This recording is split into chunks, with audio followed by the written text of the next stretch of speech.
तो हेलो बच्चों, आज हम क्लास 10th का एक मोस्ट इंपॉर्टेंट थ्योरम करने जा रहे हैं, एंगल बाइसेक्टर थ्योरम।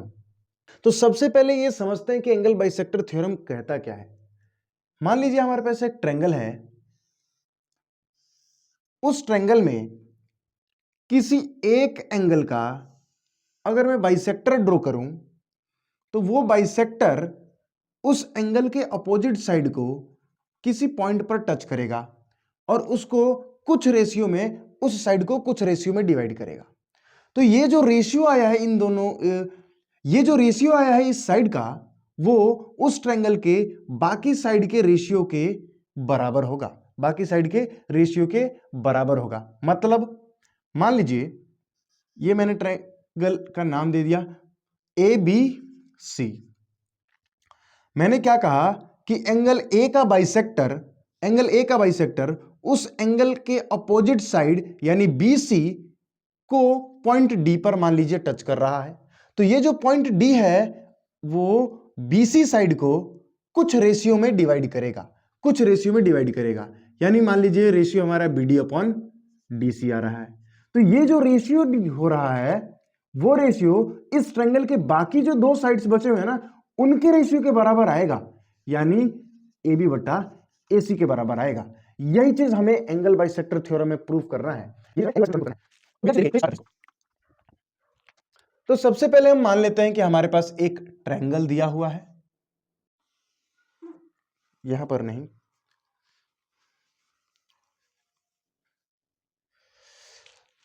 सबसे पहले हम मान लेते हैं कि हमारे पास एक ट्रायंगल दिया हुआ है जिसका नामकरण कर देते हैं ए बी सी। और क्वेश्चन में क्या दिया है, क्वेश्चन में दिया है कि एक एंगल का बाइसेक्टर होना चाहिए, तो ये वाला एंगल और ये वाला एंगल आपस में बराबर होगा। इस वाले पॉइंट को हम लोग डी नाम दे देते हैं, इस वाले पॉइंट को हम लोग डी नाम दे देते हैं। अब सबसे पहले लिखेंगे गिवन हमें क्या चीज दिया हुआ है।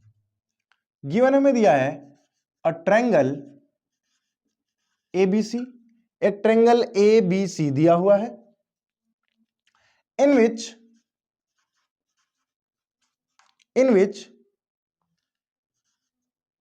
एडी इज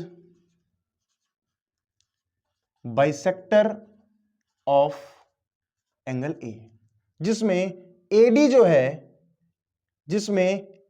है एंगल ए का बाइसेक्टर है। इसका मतलब क्या हुआ? इसका मतलब हुआ, मैं इसको एंगल एक मान ले रहा हूं और एंगल दो, इसका मतलब हुआ कि एंगल एक और एंगल दो बराबर हैं। इसका मतलब एंगल एक और एंगल दो बराबर हैं। अब आते हैं टू प्रूफ पर।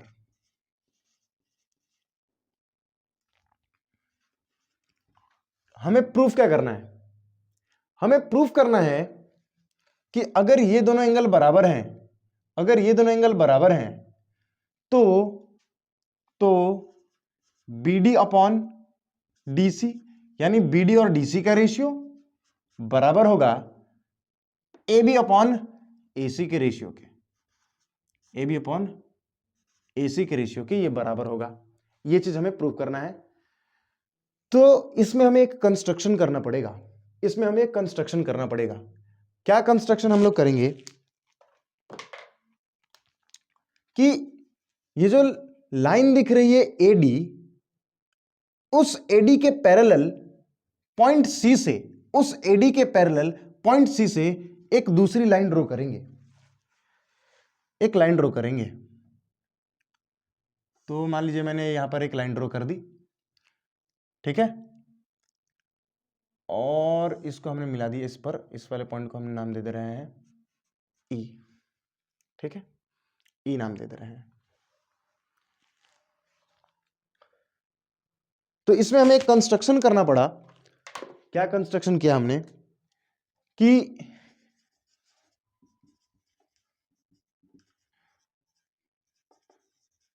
Through point C draw a line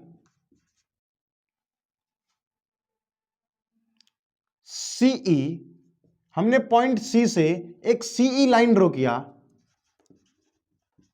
which is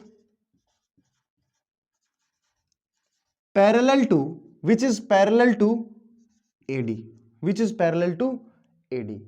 हमने क्या कंस्ट्रक्शन में किया है कि एक लाइन ड्रॉ की है CE जो AD के पैरेलल है, AD के पैरेलल है, एंड जॉइन AE, और AE को हमने क्या कर दिया है, ज्वाइन कर दिया है। अब आते हैं प्रूफ पर। अब हमें प्रूफ करना है ये वाला साइड और ये वाला साइड, इन दोनों साइड्स का रेशियो इस वाले साइड और इस वाले साइड्स के रेशियो के बराबर होता है, बराबर होता है, बराबर होता है। यहां पर देखिए, अगर आपको दिखाई दे रहा हो, मैं विजुअलाइज करा दे रहा हूं, दूसरे मार्कर से कराता हूं, थोड़ा सा इसमें गड़बड़ हो जाएगी, कि यहां पर एक ट्रायंगल बन रहा है क्या, ये एक ट्रायंगल बन रहा है क्या, और इस ट्रायंगल में ये वाला साइड और ये वाला साइड, ये वाला साइड और ये वाला साइड पैरेलल दिया हुआ है, ये वाला साइड और ये वाला साइड पैरेलल दिया हुआ है।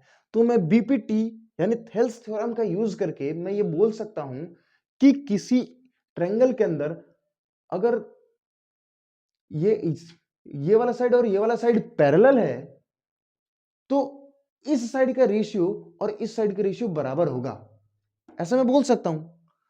और हमने इसका रेशियो बराबर कर दिया बीपीटी से, वैसा ही कुछ हमें ऐसा इसमें दे रहा है कि इसका रेशियो, इसका रेशियो, इसका रेशियो और इसका रेशियो, एक चीज गड़बड़ हो रही है, एसी साइड की जगह बीपीटी में एई आ जा रहा है ना। तो उसको कैसे करेंगे, एक काम करते हैं, एई साइड को और एसी साइड को बराबर प्रूफ कर देते हैं, एई साइड को और एसी साइड को बराबर प्रूफ कर देते हैं, फिर बाद में हम लोग उसमें पुट कर लेंगे। Since AD parallel to C, since AD parallel to CE, angle 2 is equals to angle 3, angle 2 is equals to angle 3। ध्यान से सुनिए, जब दो लाइंस पैरेलल होती हैं, जब दो लाइंस पैरेलल होती हैं और उस पर कोई एक ट्रांसवर्सल लाइन आती है, तो ये वाला एंगल और ये वाला एंगल बराबर होता है अल्टरनेट इंटीरियर एंगल से। जेड देखिए, जेड बन रहा है, तो जेड जब भी बने दो पैरेलल लाइंस के बीच में, तो ये वाला एंगल और ये वाला एंगल बराबर होगा। रीजन क्या डलेगा, अल्टरनेट इंटीरियर एंगल। तो यहां पर देखिए, ये दोनों लाइन पैरेलल है, जेड बन रहा है और यहां पर एंगल 2 है और यहां पर एंगल 3 है, तो अल्टरनेट इंटीरियर एंगल से एंगल 2 और एंगल 3 बराबर होंगे। रीजन हम यहां पे क्या डालेंगे, अल्टरनेट इंटीरियर एंगल, अल्टरनेट। इसके अलावा मुझे एक और चीज यहां पर दिख रही है, एंगल 1 और एंगल 4 ये भी बराबर हैं, angle 1 is equals to angle 4, ये भी बराबर हैं, एंगल 1 और एंगल 4 ये भी बराबर हैं। क्यों, ध्यान से देखिए, एक और चीज मैं बताऊं कि जब दो लाइंस पैरेलल जाएं और उस पर कोई ट्रांसवर्सल लाइन आए, जब दो लाइंस पैरेलल हों और उस पर कोई ट्रांसवर्सल लाइन हो, तो ये वाला एंगल और ये वाला एंगल बराबर होता है, ये वाला एंगल और ये वाला एंगल बराबर होता है। रीजन क्या डलेगा, कॉरस्पॉन्डिंग एंगल्स, रीजन क्या डलेगा, कॉरस्पॉन्डिंग एंगल्स। तो ऐसा कभी भी हो जब दो लाइन पैरेलल हो, तो आपको अगर उसमें एफ बनता हुआ दिखाई दे रहा हो, तो ये वाला एंगल और ये वाला एंगल आपस में बराबर होगा, और रीजन क्या होगा, कॉरस्पॉन्डिंग एंगल। ये सिर्फ ऐसा एफ नहीं बनना चाहिए, ऐसा भी एफ बने तब भी ये बराबर होगा, उल्टा एफ बने तब भी ये बराबर होगा, ऐसे एफ बने तब भी ये बराबर होंगे, और सबका रीजन क्या डलेगा, कॉरस्पॉन्डिंग एंगल्स। तो यहां पर ध्यान से देखिए, ये वाली साइड और ये वाली साइड पैरेलल है, तो बी और ई ये ट्रांसवर्सल लाइन हो जाएगी, तो ये वाला एंगल और ये वाला एंगल कॉरस्पॉन्डिंग एंगल से इक्वल हो जाएगा।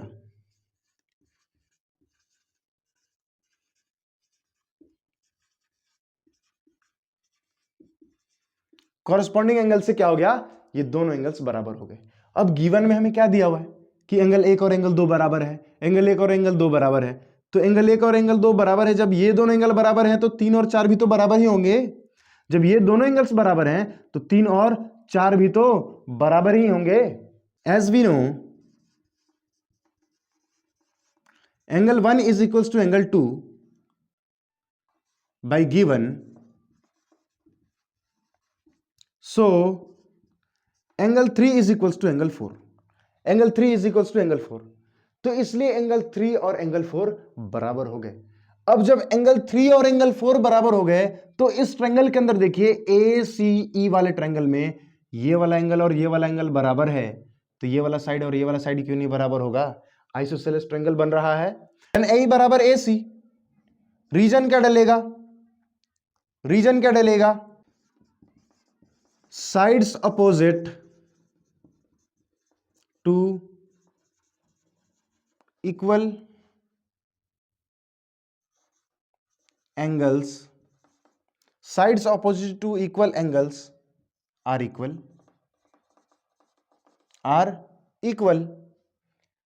ये इसको हम मान ले रहे हैं इक्वेशन नंबर फर्स्ट, इसको हम मान ले रहे हैं equation number first.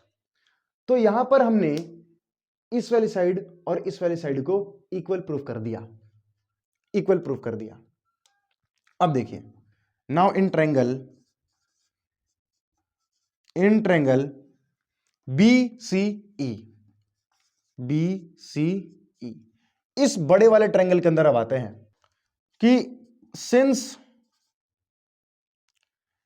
AD and CE यानी AD और CE पैरेलल है, जब ये दोनों पैरेलल हैं देन बाय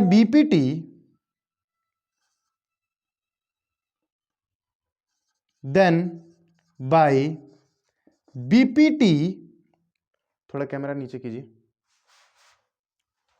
इतना दिखाई दे, देन बाय BPT से हम क्या कह सकते हैं कि BD अपॉन DC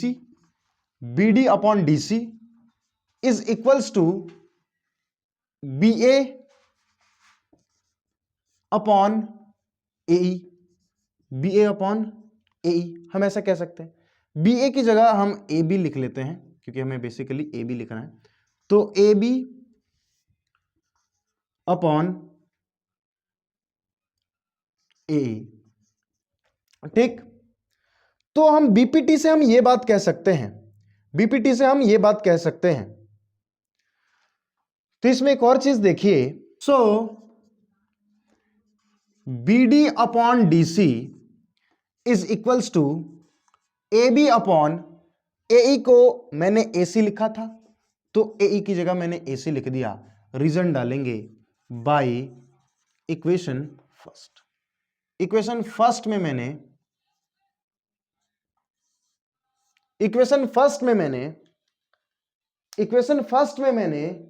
AE को AC के बराबर माना था, तो AE की जगह मैंने AC रख दिया, तो ये हमारा सॉल्व हो गया।